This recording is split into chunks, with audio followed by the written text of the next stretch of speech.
There's a ship. Clear him out. Hello, Sim here. In my last video I gave you guys a little bit of fun of determining whether the opening footage was Xbox One or PS4, and I gave you the options to go and vote for it. So of course you guys did engage with me and voted for it. A lot of you used Google +1s, some of you did a like, some of you even retweeted or favorited tweets or whatever, I can't remember all the details. And of course there was one of you who decided that it was the Wii U footage, of course. Anyway, you'd all be wrong, because it was the Xbox One. Yes, it was. And I just wanted to use that to prove point that these two consoles for this next generation are really hard to distinguish the difference for the Destiny beta. Now, the footage, or the graphics should I say, is going to get better. I expect it to be improved for the Xbox One on launch to remove the difference that makes it so blatantly obvious to me which console footage I'm watching. And I'll come back to which or how I determine which console footage you're watching later on in the video. And it's very clear. So I've killed off the guy with my secondary. Nice. Alright, let me see if I can get us out of here. So we are now at the tower, and this is where the RPG element comes to life. Really does. You've got various characters and things you can interact with, upgrade various bits and pieces. And of course, the very first time there, we want to go to your class master, so I'm playing as a Titan in this particular case. And approaching him for the first time, I get a nice little chest armor piece. So I get to increase my armor or defense. So we go to our open the character, go over to our chest plate. We go 23 versus 18. I'll go 23, thank you very much. Back to the front. So now that we've got some more armor, how about some more firepower? It's not enough stopping power. Try it. See how it feels. So again, we've got a nice more powerful gun, and let's go and upgrade that a little bit. 23. That will do for me, thank you very much. So once you've finished playing about in the tower, you can go to orbit. And from there, we can go and pick our first mission. So we're going to come up to the point now where I can demonstrate how we know whether you're watching PS4 or Xbox One. Notice the curved HUD, everything's curved. Even the weapons, and now look, Xbox One, everything's flat. That's how you know. A Guardian ship was recently shot down here. If the Fallen haven't gotten to it, there might be parts we can salvage. So now you know you're watching PS4 footage for this entire video. I'm going to transition about just to pick up to some of the action points, keep things interesting, and just point out a few bits and pieces. So we were shooting against level 1s before, and now we're shooting against level 2s. So the difficulty of the enemies, of course, start to increase, and that's to be expected.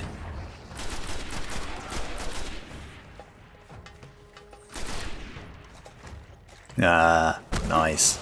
Those little green blobs there fill up your secondary weapon, whether that be a sniper gun or a shotgun, depending on the class that you've got.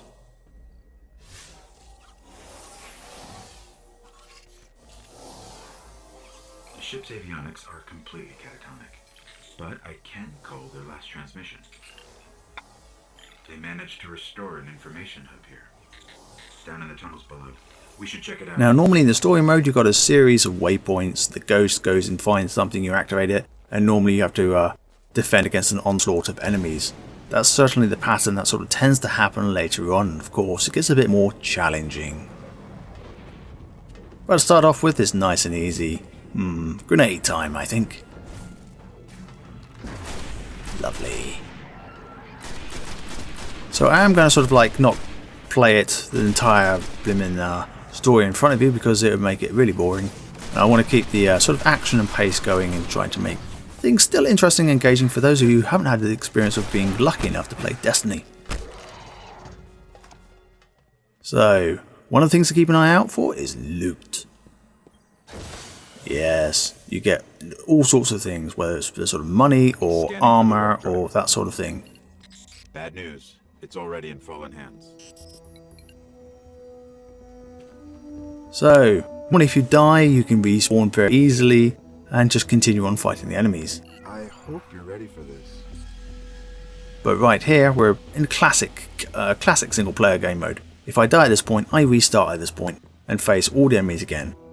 Why is that? Well, it's for a very specific reason, which will become obvious in a minute. So up against a few enemies, need to clear them out in this area. We've got those little flying robots. Of course, they've all got names, which are sort of right next to their sort of level strength characters.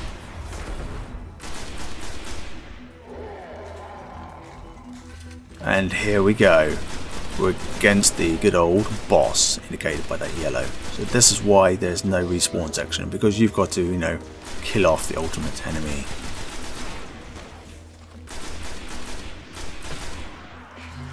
So I found this game really engaging. The story mode's really good. Now, one of the things that will become a bit more obvious later on when I do some more videos here and there is that when you play from this point onwards, so after, i.e. after you've gone to the orbit and you've gone to the tower and then you land to this planet for the first time, you will find there are other players, yes, just like you and me, in that game space too. Whether they're doing their own single player campaign or whether they happen to be side, I'll cover the side missions and that sort of jazz in a video or two.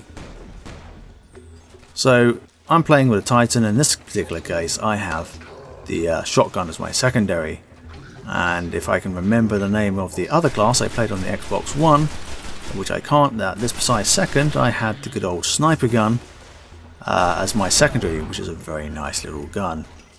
You can sort of quick scope, I'm sure people will go into, but it's very useful to taking out powerful enemies. Very useful, especially from a distance, because obviously the shotgun is nice, handy for close quarters.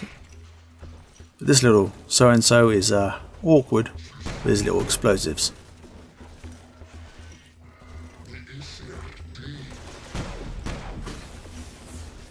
And of course, when you think you've just got the enemy numbers down, no. And there's a bit of green blob there that I need to fill up my shotgun. Very handy.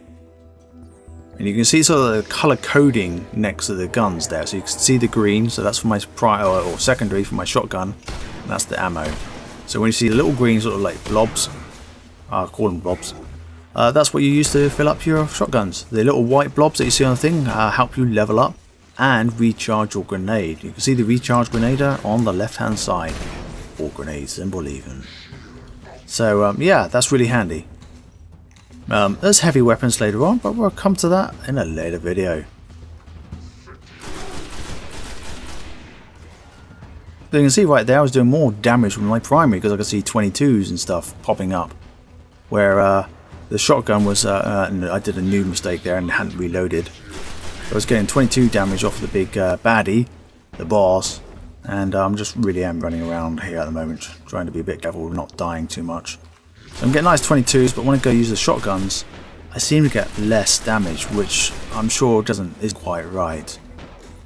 Because the secondary gun is more powerful than your primary, hence why you got less ammo.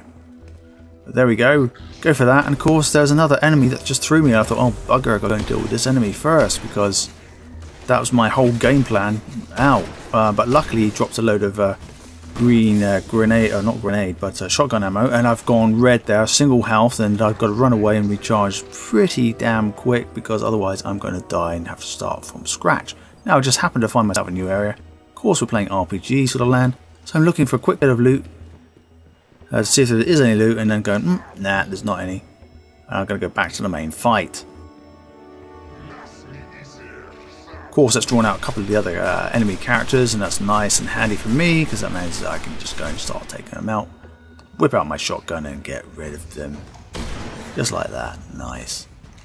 Now, when you kill big enemies, they tend to drop things as well, like encrypted engrams, and these tend to be like big blobs of big green.